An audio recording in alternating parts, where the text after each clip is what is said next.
The Pale Blue Eye is a new movie on Netflix starring Christian Bale as a detective who's tasked with having to solve the mysterious murder of a cadet at West Point Academy in the early 1800s with the assistance of a young Edgar Allan Poe. I was pretty excited about this movie based off of that premise alone. We don't get too many movies set in this time period nowadays, or not many movies set in that time period that's starring this caliber of cast headed by Christian Bale. So I was curious to see what they did with this story, and the addition of a young Edgar Allan Poe just made me even more intrigued. Just from his inclusion alone, you think that there's going to be a really interesting mystery involved with this, that it's going to be a little bit creepy from time to time. So right away, this movie seems interesting. I mean, a sort of gothic style murder mystery set in the backdrop of West Point Academy. That's super unique. There's not many movies like that. Let me get into what I like about the movie first. The aesthetic is something that I think the movie got exactly right. It was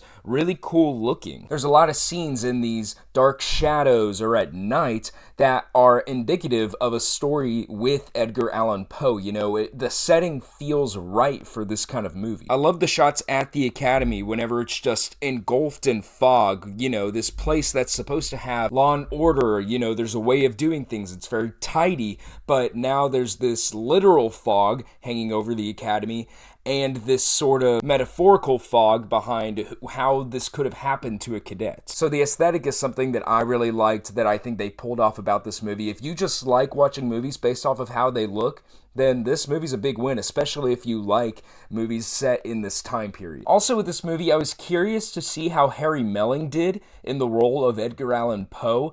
For those of you that don't recognize the name, you most certainly recognize the face. He played Dudley Dursley in the Harry Potter series, and I haven't seen him in anything since then. He's done a lot of stage work, but I was curious to see how he did in this movie, and I gotta say, he made for a very distinct, unique, and almost realistic version of Edgar Allan Poe. We're not getting the seasoned writer in his mid-30s here. We're getting him in his probably mid-20s right now, who is still at the early onset of his career. People don't necessarily know who he is. They know he's a poet, but he's still a cadet at West Point, which is historically accurate. He went to West Point for a bit of time before leaving to pursue poetry, but at this point in his life, he's still just this weird kid who speaks in riddles and people can't quite connect with. Even Christian Bale's character, who's fond of Edgar, acknowledges that Edgar's a little bit off. So I thought Harry Melling was actually very good in this movie. I loved that they went in this direction with Edgar Allan Poe. I mean, Melling even kind of looks like the guy.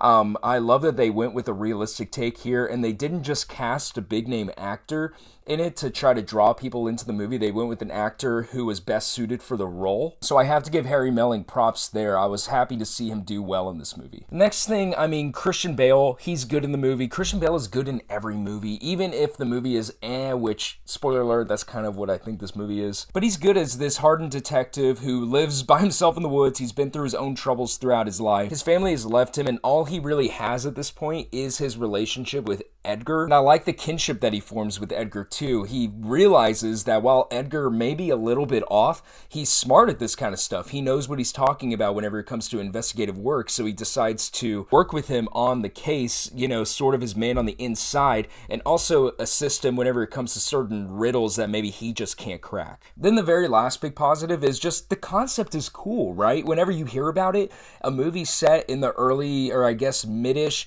1800s with Edgar Allan Poe, a murder mystery at West Point Academy. I mean, everything about this, even the trailer, it just screams that this movie is going to be pretty cool to watch, or at least different. But as I gear toward the bad parts of this movie, I feel like that aesthetic was sort of wasted on a tale that's derivative and that we've seen a few times before. Yeah, there were a couple of big issues that I have about this movie. First and foremost, it is slow, which I don't have a problem if a movie's a little bit of a slow burn, as long as each scene, you know, makes sense. You can't really cut it out of the movie. But there are plot lines and scenes of this movie that I feel like were totally unnecessary and defeated what it could have been as this cool gothic mystery set in the 1800s. I think 20 to 25 minutes, I got a sense for the pace of this movie was going for, and I had to drink a coffee to make sure that I stayed awake for it. Because it should be an interesting mystery, right? This cadet randomly is found hanging at West Point.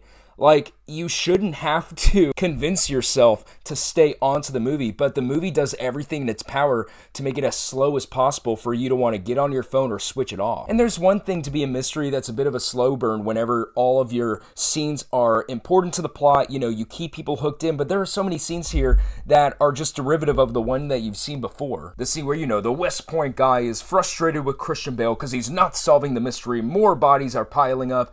Like, yeah, we've seen the scene in this own movie before. We don't have to see it again 8 different times. So I was frustrated with the movie there. I feel like it could have been cut down quite a bit. And I sort of alluded to it just now, but at the end, or I guess sort of the end, it completely throws away the tone that it's going for in favor of this weird supernatural plot twist, I guess, that doesn't really make sense. Like, yeah, they sort of alluded to it, that something like this is going on, but instead of it being sort of a thing where you might interpret that something supernatural is going on, they make it an actual plot point, and it completely takes you out of it in terms of realism. A movie like this didn't need a big showdown at the end, but it just decides to do that, and I felt like it just completely defeated the tone of the movie. But then, after they've already had that plot twist, they do something else at the very, very end that makes no sense. It completely changes the way that one of the leads would have reacted to another one of the leads. Again, I'm trying my best not to spoil for you guys here. And I just found it to be a useless little plot twist there. Like, if that's what they were going to go for, then there needed to be hints throughout the movie, in my opinion, and I just didn't see that, at least on my first viewing. Maybe if I watch it again, I'll notice stuff. I will say there is something very clever that they do with that plot twist, where it's like this scene ties into something that you saw very, very early on in the movie. That I sort of appreciate. I like that a lot whenever a movie does that, but still, it makes no sense for something we've seen before. And also, now that I'm thinking about it, it not only changes how this character would have reacted to one character, but a whole slew of characters throughout the movie. It just doesn't make sense. And then some of the performances are a little over the top and goofy. It's like Christian Bale, Harry Melling, and Toby Jones were in a different movie than some of the other characters here. Because some of them go over the top, which makes sense given their over the top story, but it doesn't fit with the movie that they've set up at this point. So all in all, guys, The Pale Blue Eye, I think, was an interesting concept for a movie. It has good performances, particularly that of Harry Melling and Christian Bale, but it is so slow and just devolves into a supernatural thriller at the end that you've seen a million times before. That didn't really make sense for this style of movie I thought that they were going for the first hour and a half. It's on Netflix, so if you have it and you want to give it a shot, I say go for it. So far, critics have been mixed on this thing. I'm a little bit more on the negative end, so who knows, maybe you'd like it. I think anytime Christian Bale comes out with a movie, it's at least worth a watch. But that's all I got to say about The Pale Blue Eye, you guys. Thank you so much for watching the video up to this point. Be sure to subscribe if you aren't already, and I'll see you next time.